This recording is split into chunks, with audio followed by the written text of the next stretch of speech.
अगर आप भी चाहते हैं यम चौहान फिल्म की ऑडियो वीडियो सबसे पहले आपके पास पहुंचे तो चैनल को लाल बटन दबाकर सब्सक्राइब करें और साथ में बेल आइकन दबाना ना भूलें।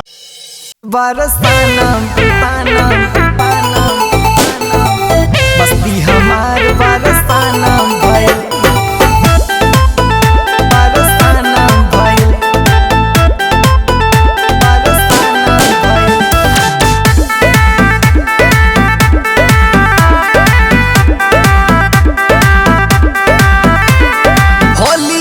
गुलाल खेले ले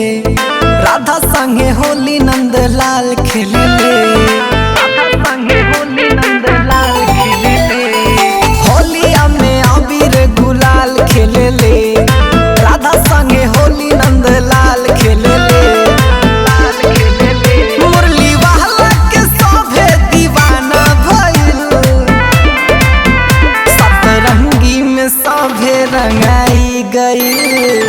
बस्ती हमार बरसाना भइल सतरंगी में सभे रंगाई गइल बस्ती जिला बरसाना भइल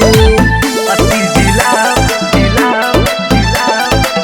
बस्ती जिला बरसाना भइल।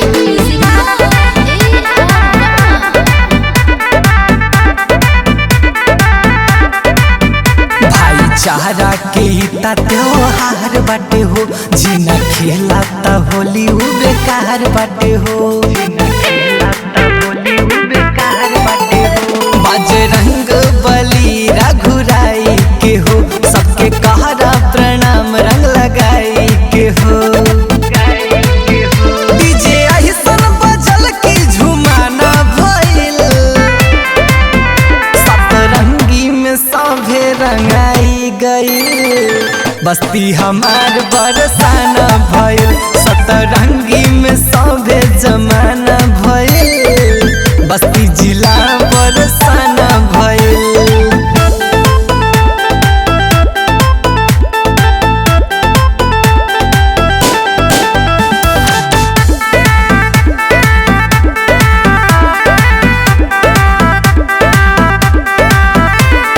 बाबा खेले होली काशी में हो झूमे डमरू बजा के सन्यासी में हो भनिया धतूरा पर शादी बनल आज होली खेले के आजादी मिलल यम चौहान अर्चित के तगाना भइल